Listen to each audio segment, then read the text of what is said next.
새벽에 나오신 모든 분들에게 하나님께서 말씀의 능력과 기도응답 주시기를 소망합니다.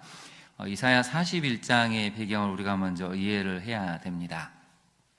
이사야 41장은 약 BC 690년경에 선포된 내용인데요. 이 말씀의 내용은 언제 이루어지냐면 먼저 2절을 한번 보실까요? 2절을 보시면 누가 동방에서 사람을 일깨워서 공의로 그를 불러 자기 앞에 이르게 하였느냐라고 하나님이 말씀을 하십니다.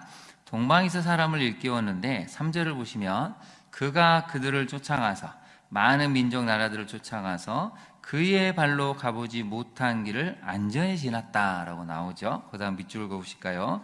그의 발로 가보지 못한 길을. 이 사람이 누구냐면 바로 고레스 왕입니다.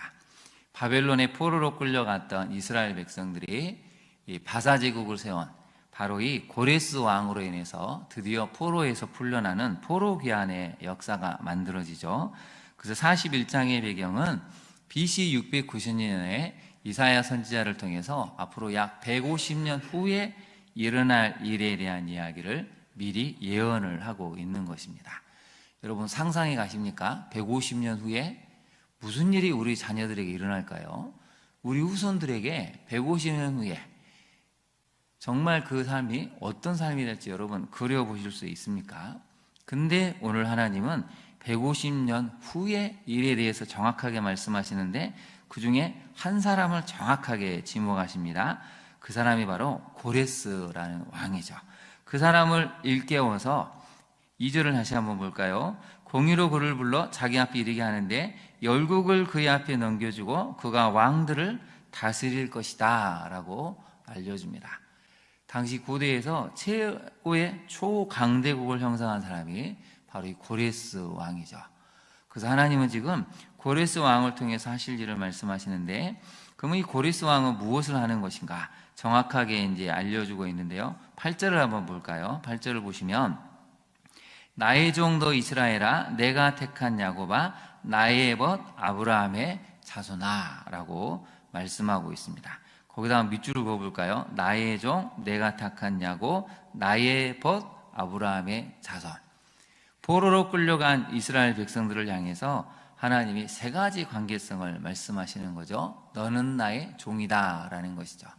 하나님의 구속사를 실현시키기 위해서 불렀던 하나님의 종이 바로 이스라엘이고, 두 번째는 택한 사람이었다는 것이죠. 택한 야곱처럼 성공하기 위해서라면 아버지도 속이고 사람도 속일 수 있고 집착과 이 욕심을 내려주지 못해서 끝까지 힘들었던 사람이 바로 야곱인데, 그런 야곱을 하나님이 택하셨다는 것이죠. 마지막이 참 놀라운 표현인데요. 거기다 한번 네모를 쳐보실까요? 나의 벗이라고 하어 있습니다. 나의 벗.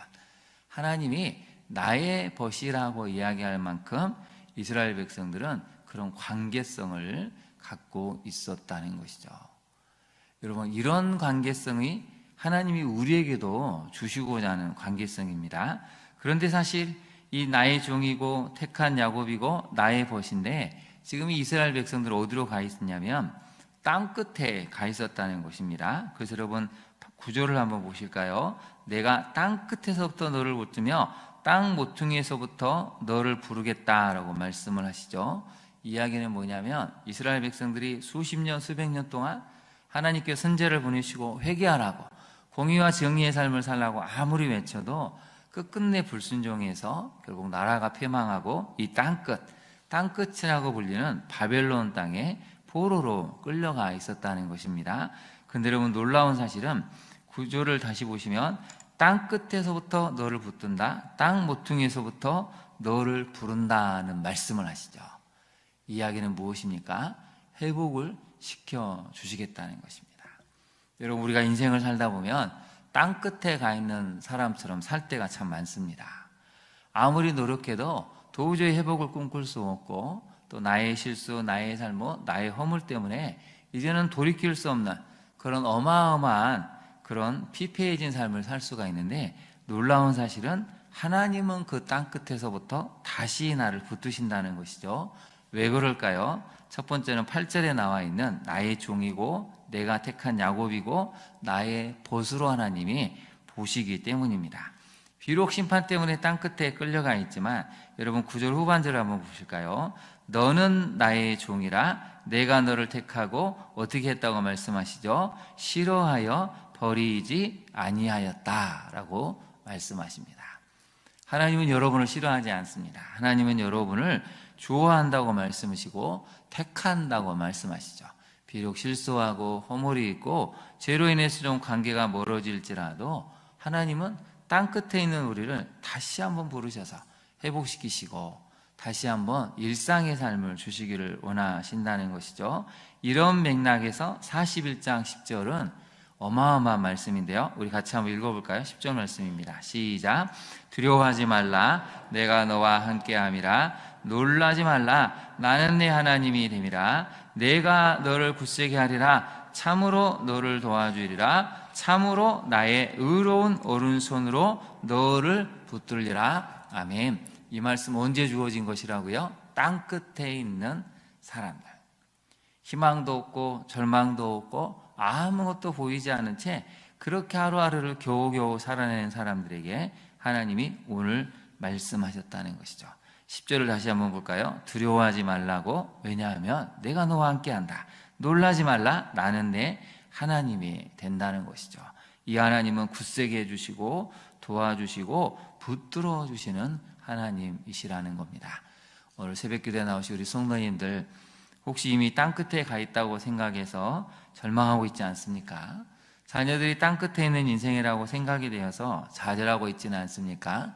오늘의 10절 말씀을 하루 종일 많이 묵상하시고 소리내어서 선포도 하시고 이 하나님이 나와 함께 계신다는 것을 선포하셔서 땅끝에서 하나님 회복시키는 그 은혜를 경험하는 우리 성도님들이 되시기를 바랍니다. 하나님 오늘 41장에서 계속 그 말씀을 하시는데요. 13절도 한번 볼까요? 하나님이 너와 싸우던 자들은 다 만나지 못하도록 너를 치는 자들은 아무것도 아닌 것 같고 고마운 것 같이 되게 만들어줄 텐데 13절을 보실까요? 왜 그러냐면 너 여호와 나의 하나님이 내 오른손을 붙들고 내게 이르기를 두려워하지 말라. 내가 너를 어떻게 한다고 나와 있습니까? 도우리라고 말씀하십니다. 그 다음 밑줄을 보시죠. 두려워하지 말라. 내가 너를 도우리라. 근데 오늘 본문을 보니까 놀라운 표현이 계속해서 반복되죠. 두려워하지 말라. 돕는다라는 표현이 또 나옵니다. 여러분 13절에도 나오지만 14절도 한번 볼까요? 버러지 같은 너 야곱아, 너 이스라엘 사람들아, 두려워하지 말라. 나 여호와가 말하노니 내가 너를 어떻게 한다고 나와 있습니까? 도울 것이다. 여러분 하나님이 우리를 도와주시면 그걸로 충분합니다. 그 이상 바랄 게 없습니다. 여러분 벌써 10절에도 도와주리라고 나오죠. 13절에도 도와주겠다고 하시고 14절에도 도와준다고 말씀하십니다. 땅끝에 있는 우리를 하나님이 부르시고 도와주셔서 다시 한번 하나님이 주시고자 하는 일상의 삶을 살게 한다는 것이죠. 그래서 여러분 20절이 굉장히 중요한데 이런 회복의 날이 왔을 때 사람들이 행하는 모습이 있습니다. 우리 20절을 큰 소리로 한번 같이 읽어볼까요? 시작. 무리가 보고 여호와의 손이 지으신 바요 이스라엘의 거룩한 이가 이것을 창조하신 바인 줄 알며 함께 헤아리며 깨닫으리라. 세 가지가 나오죠. 밑줄을 그어보실까요? 이 일이 이루어졌을 때 진짜 하나님이 이런 걸 행하셨구나 안다는 것입니다. 두 번째는 함께 헤아린다는 것입니다. 이게 어떻게 된 일이지? 함께 모여서 머리를 맞대고 이게 무슨 일일까? 어떻게 된 일일까? 하나님이 행하신 놀라운 일들을 하나하나 헤아린다는 것이죠. 그래서 마침내 깨닫는다는 것이죠. 우리 인생에 이런 세 가지 역사가 일어나기를 소망합니다. 우리 인생에 여러분 이렇게 하나님이 우리를 구원하시는 것을 알고 헤아려보고 또 함께 깨달아서 기쁨을 누리는 그 응답의 날이 여러분 언제 이루어지냐면 가장 비참한, 가장 공공한, 정말 더 이상은 돌아올 수 없을 것 같은 머나먼 곳으로 가버린 것 같은 그 땅끝에서 하나님이 행하신 일을 볼 때 이런 간증의 역사가 일어난다는 것이죠. 그래서 이제 메시지 두 개를 하나 살펴볼 텐데요. 첫 번째 메시지를 한번 살펴볼까요? 역사의 주관자 되신 하나님께서 구속사의 때 고레스라는 사람을 세우시고 이 역사를 재조정해 가십니다. 다 흔들려 버렸고 뒤틀렸고 망해버렸다고 생각했는데 하나님이 150년 전에 한 사람을 지목을 하셔서 고레스라는 사람이 나올 텐데 이 사람이 하나님이 작정하신 구속사의 때에 다시 한번 역사를 재조정해서 너희를 해방시킬 것이다.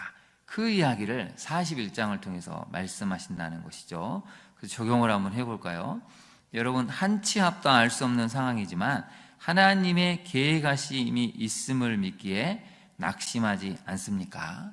우리 한번 첫 번째를 같이 한번 읽어볼까요? 시작. 한 치 앞도 알 수 없는 상황이지만 하나님의 계획하심이 있음을 믿기에. 여러분은 낙심하는 쪽입니까? 낙심하지 않는 쪽입니까? 많이 낙심되지만 그래도 말씀 때문에 낙심하지 않는 게 믿음입니다. 믿음이 있다고 해서 낙심하지 않으면 좋겠지만 사람이죠, 우리는. 낙심도 합니다. 그런 낙심 속에서 다시 한번 하나님이 계심을 믿기에 일어서는 것이 믿음이라는 것이죠. 두 번째 적용을 살펴볼까요? 흔들리고 무너진 일상과 삶을 은혜로 재조정해 주실 것을 여러분 믿습니까? 하나님은 재조정해 주시는 분입니다. 비뚤어진 데서, 무너진 데서 이러면 안 돼 하고 다시 재조정해 주시고 다시 새로운 삶을 살 수 있도록 치유해 주시고 회복시켜 주시는 것이 하나님이 하시는 일이라는 것입니다. 여러분의 인생이 아무리 멀리 벗어나 있다고 해도, 여러분 인생이 아무리 무너져 있다고 해도 하나님은 은혜로 재조정해 주시는 그런 하나님이심을 믿고 오늘 하루도 그 하나님을 믿고 살아가는 우리 모두가 될 수 있기를 소망합니다. 두 번째로 한번 살펴볼까요? 하나님께서는 택하신 자녀를 결코 포기하지 않으시며 끝까지 도와주시며 구속사의 인생을 완성시켜 주십니다. 그래서 우리가 아까 본문에도 살펴봤지만 도와주신다는 표현이 참 많이 나왔죠. 도와주리라, 도우리라, 도울 것이다 라고 말씀하셨습니다. 하나님은 그냥 대충 도와주시지도 않고 어쩌다 한번 도와주시지도 않고 끝까지 도와주시는 하나님이심을 우리가 믿고 오늘 하루 살아가야 한다는 것입니다. 그래서 여러분 적용을 한번 해볼까요? 적용을 한번 해보겠습니다. 허물과 죄로 인해 얼룩진 인생일지라도 나는 하나님의 자녀임을 믿습니까? 오늘 표현도 보면 14절을 한번 볼까요? 버러지 같은 너 야곱아 라고 표현했죠. 세상 사람이 봤을 때 완전히 망해버렸습니다. 포로로 끌려왔습니다. 말할 수 없는 수치와 모욕을 당합니다. 그 세상 사람이 봤을 때 버러지 같은 것처럼 보이는데 그런 야곱에게 하나님이 두려워하지 말라고 말씀하시죠. 여러분, 때로 우리가 얼룩이 져 있어서 정말 고개를 들 수 없는 그런 인생을 살 때도 있지만 그래도 우리는 하나님이 말씀하신 내 사랑하는 자녀라고 말씀하시는 나의 벗이라고 말씀하시는 그것을 믿고 나아가는 믿음이 있어야 한다는 것입니다. 두 번째로 한번 같이 살펴볼까요? 한번 읽어보겠습니다. 하나님께서 나를 구원하시기 위해 멸망과 절망의 땅 끝에 있는 나를 부르시고 찾아오심을 믿습니까? 여러분, 멸망과 절망밖에 없는 그런 땅 끝에 있는 나를 하나님이 부르시고 찾아오신다는 것입니다.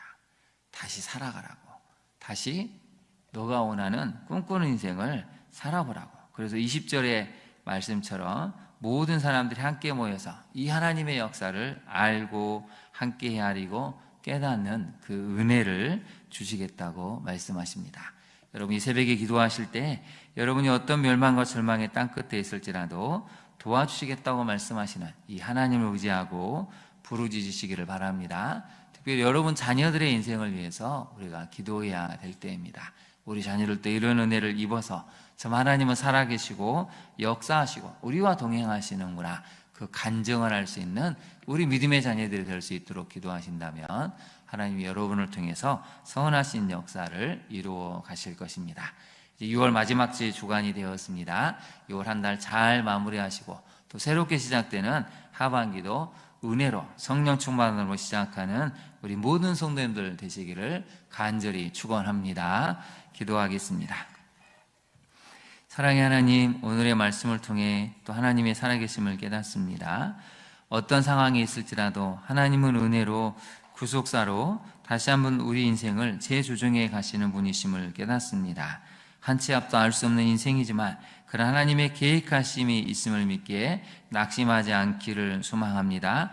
우리의 모든 무너진 일상과 삶일지라도 은혜로 재조정해 주셔서 새롭게 하실 하나님의 역사를 믿습니다. 주님, 우리를 도와주옵소서. 다시 한번 땅끝에 있는 우리 인생을 불러주시고 하나님이 원하시는 풍성한 삶, 정말 하나님이 주시고자 하는 그 은혜의 삶을 누릴 수 있는 우리와 우리 자녀들 될 수 있도록 주님 도와주옵소서. 예수님 이름으로 기도합니다.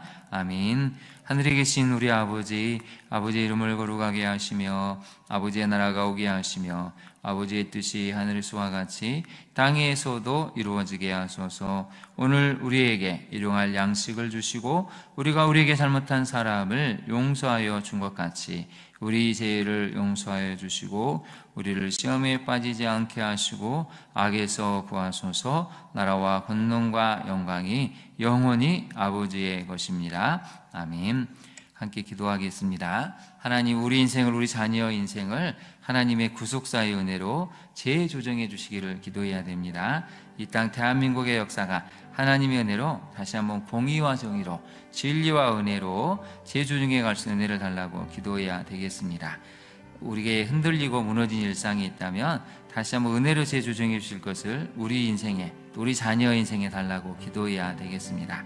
하나님은 끝까지 도와주시는 분이십니다. 멸망과 절망의 땅끝에 있을지라도 나를 부르시고 도와주시는 그 하나님을 경험하는 우리와 우리 자녀 인생이 될 수 있도록 기도해 주시기를 바랍니다. 또 교육자 수련회가 이번 주부터 수요일까지 남해에서 진행이 됩니다. 장소를 좀 변경을 했는데요, 은혜 가운데 잘 마치고 돌아올 수 있도록 또한 기도해 주시고요, 나라와 민족을 위해서도 기도해 주시기를 바랍니다. 우리 함께 이 시간 주님의 이름을 세 번 부른 다음에 기도하도록 하겠습니다. 주여, 주여, 주여.